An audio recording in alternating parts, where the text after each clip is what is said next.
नमस्कार मित्रों, स्वागत है आपका हमारे चैनल पर। यहाँ हम बात करेंगे ज्ञान और रहस्यों की। एक ऐसी प्राचीन ग्रंथ एवं पुस्तकें जिसमें आपको ज्योतिष तंत्र, अध्यात्म एवं औषधि से संबंधित अनेक प्रकार की जानकारियाँ मिलेगी। इसे अपने जीवन में कैसे उपयोग कर सकते हैं। आज हम चर्चा करेंगे मयूरकंद के बारे में। मयूरकंद के बारे में कहा गया है एक ऐसी औषधि होती है जिसको खाने से इंसान दीर्घजीवी बनता है। तो आइए चर्चा करते हैं मयूरकंद के बारे में। दीर्घजीवी बनने की लालसा मनुष्य में आदिकाल से हो रही है। प्राचीन ग्रंथों से पढ़ा है कि हमारे पूर्वज दीर्घजीवी होते थे और शतायु हो हमारी जुबान पर था। जब भी कोई शिष्य या पुत्र हमसे छोटा अपने से बड़ों के चरण छूता तो वृद्ध सदस्य के मुंह से शतायु हो की ध्वनि निकलती थी। इसका तात्पर्य 100 साल जीवित रहने की कल्पना नहीं थी, बल्कि वास्तविकता थी कि 100 साल जीवित रहना हमारे जीवन का एक सामान्य घटनाक्रम था। इसके पीछे कई कारण थे, जिनमें तंत्र मंत्र का प्रयोग, स्वास्थ्य की तरफ विशेष ध्यान देना, परिश्रम करना, नियमित आहार तथा तनाव मुक्त जीवन शैली अपनाना। परंतु इसके साथ ही कुछ आयुर्वेदिक जड़ी बूटियों के प्रभाव से व्यक्ति कई वर्षों तक जीवित और स्वस्थ बना रहता था। आयुर्वेद के ग्रंथों में दीर्घजीवी बनने के लिए कई प्रकार की औषधि और जड़ी बूटियों का वर्णन मिलता है। भारत में और विदेशों में इसका संबंध कई प्रयोग हुए हैं। स्विट्जरलैंड के डॉक्टर पॉल ने कोशिकीय उपचार विधि से असंख्य लोगों को बुढ़ापे से यौवन की ओर अग्रसर किया है और इसी कार्य में उन्हें आशातीत सफलता मिली है। उनकी मान्यता है कि मनुष्य वृद्ध नहीं होता, अपितु उसके शरीर में जो कोशिकाएं होती है कमजोर हो जाती है। उन्हें कमजोर होने से त्वचा में सिकुड़न तथा चेहरों पर झुर्रियां बनने लगती है। यदि इन कोशिकाओं को हटाकर इनके स्थान पर नवीन तथा ताजा कोशिकाएं स्थापित कर दी जाए तो व्यक्ति पुनः यौवन प्राप्त कर सकता है और स्वस्थ रहकर ज़्यादा समय तक जीवित रह सकता है। पंडित जी द्वारा मयूरकंद के बारे में जानकारी दिया गया था। उन्होंने बताया था कि ऐसे तो मयूरकंद के बारे में बहुत सारी लोगों की अवधारणा है अनेक अनेक प्रकार के पौधों से, लेकिन उनके पौधे के बारे में उन्होंने बताया था कि किस प्रकार मयूरकंद का पौधा होता है। तो आइए जानते हैं मयूरकंद के बारे में पंडित जी ने मयूरकंद के बारे में क्या जानकारी दी। पंडित जी द्वारा बताया गया कि संभावित स्थलों पर विवरण दिया गया मयूरकंद पाया जाता है। उन्होंने लाइब्रेरी में भी बहुत से हस्तलिखित ग्रंथ थे जिसकी फोटोकॉपी में मयूरकंद के बारे में विस्तार से बताया था। बातचीत में पंडित जी ने बताया, मयूरकंद का पौधा मुश्किल से 4 फीट ऊंचा और घना होता है तथा इसकी पत्तियां मोर के पंख की तरह छितरी हुई होती हैं।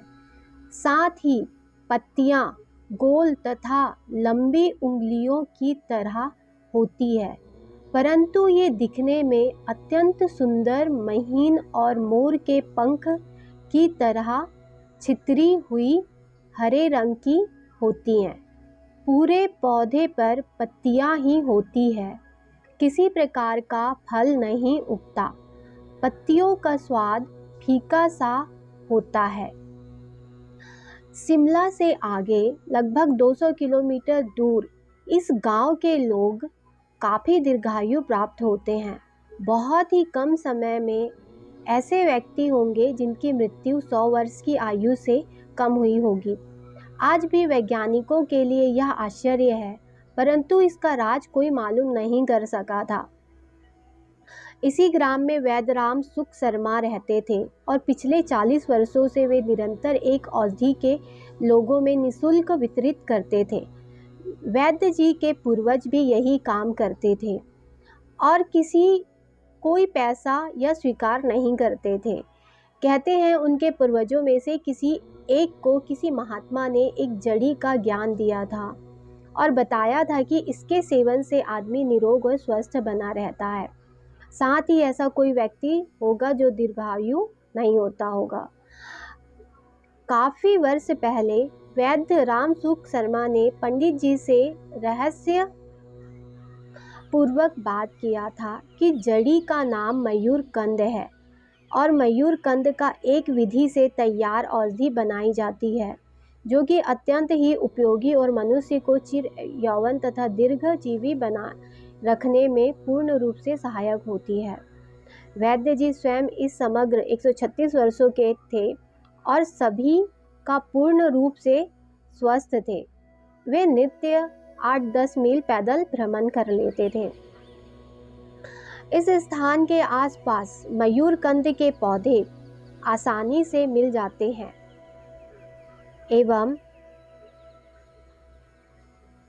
पौधे का तना मुट्ठी भर मोटा होता है और यह तना लगभग 1 फुट बाहर निकला होता है जिस पर सफ़ेद छींटे पड़े होते हैं। इसके बाद इस पर पत्तियां छाई होती है। इस पौधे की पत्तियां उपयोगी हैं और इन पत्तियों से ही वह औषधि तैयार की जाती है जिससे कि व्यक्ति दीर्घजीवी बना रहता है। शिमला के गांव के आसपास यहाँ अत्यंत ही महत्वपूर्ण यह पौधा माना जाता है। सावन के पहले सोमवार को इस पौधे की पूजा करते हैं। कई पीढ़ियों से यह परंपरा चली आ रही है तथा दीपावली, होली त्यौहार आदि पर यहाँ ग्रामीण इस पौधे की पत्तियाँ अपने घर पे लाते हैं और सारे सदस्य कुछ पत्तियाँ चबाते हैं। पंडित जी का कहना था कि यह संसार का एकमात्र ऐसा पौधा है जो व्यक्ति को दीर्घजीवी बनाने में सहायक है। यदि इस पौधे की कुछ पत्तियां का नियमित सेवन किया जाए तो भी व्यक्ति दीर्घायु और स्वस्थ बना रहता है तथा उसे जीवन में वृद्धावस्था व्याप्त नहीं होती।